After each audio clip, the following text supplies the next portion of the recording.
Hey all, and welcome back to Fuzzy Ducksy Gaming and a video covering a farming strategy I've been using fairly successfully in Lira Arthain. Now the video covers firstly what the strategy is, the setup, the cost, the profit, and then the pros and cons. So we'll start with the strategy itself, and the premise behind it is using Blight and Breach Scarabs to complement the Atlas passives in this area. So the Atlas nodes you need to take are Immune Response, Force of the Wind, Epidemiology, Probing for Weakness, and Flash Breach.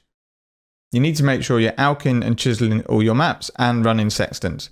I just ran whatever sextant rolled as didn't want to add a lot of cost by targeting specific sextants. You're very likely to get at least one Blight or Breach, which will save you a bit of money back in Scarabs. So with each map, we're running a polished Breach Scarab, a polished Blight Scarab, and then a rusted Metamorph Scarab. We're also running 4 Watchstones that add at least 70% increased chance that breaches are all Natol. You can buy these, and then if you want, you can sell them when you finish. You don't lose money on them. I think they're around 60 to 70C, so we bought 4 of them. Regarding lead mechanic, I'm only doing it if it's Danig or Tujan, and I'm totally ignoring the other 2, even if there's logbook chances, because I'd say 9 out of 10 times, if not more, the logbooks don't drop for those.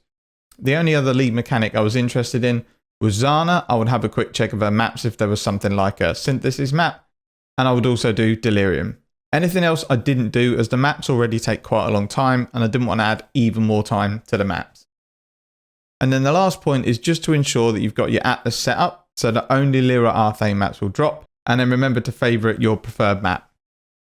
Now you can vary the maps, and if you do that you'll then get a Maven 10-way or 2, and anything that drops from this can add a nice bunch of profit. So to summarise, set your Atlas up so only Lira Arthain maps drop, use 4 sextants, chisel and alch the map and run it with polished Breach, polished Blight and rusted Metamorph, complete Tujan and Danig only for lead mechanics, do Delirium and set your passives up correctly. Now it's best to buy all your Scarabs, chisels, etc. in bulk. It might cost you a little bit more, but it will save you a lot of time. Feel free to add a 4th Scarab in. I just didn't really think there was a cheap one that added much.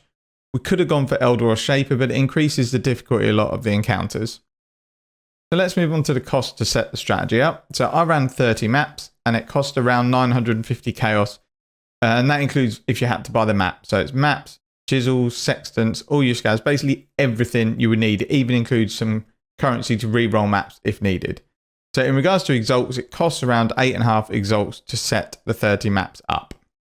I will also say we failed, or I failed, 3 breach mechanics as I kept insisting on not re-rolling multi-proj maps, and I got one shot by the bosses several times. So as the footage in the background shows, if you get multi-proj, definitely roll over it.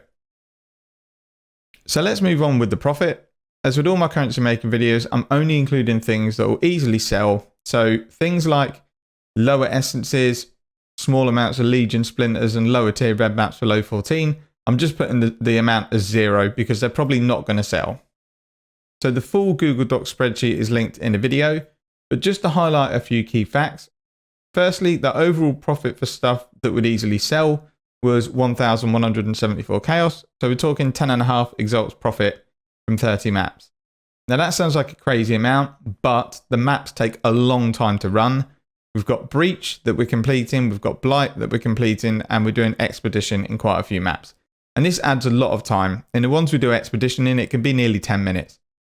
So I was completing around 7 maps an hour, which would mean even though we made 10.5 exalts, the hourly rate is only about 2.5. So in just the Blight stuff, so Blighted maps, oils, T14-T16 red maps and breach stones, we brought in about 870 chaos. Now that's not including anything else that drops in Blight, so from the chests they're all covered separately. Just for those core items that basically sell almost instantly, there's 870 chaos. In regard to league mechanic currency, logbooks and rerolls, we made around 235 chaos.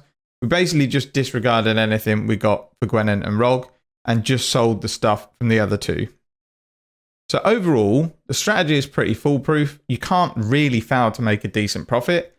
However, I'm not sure the profit's enough to warrant the time and currency to set it up and then the time you've got to spend running it.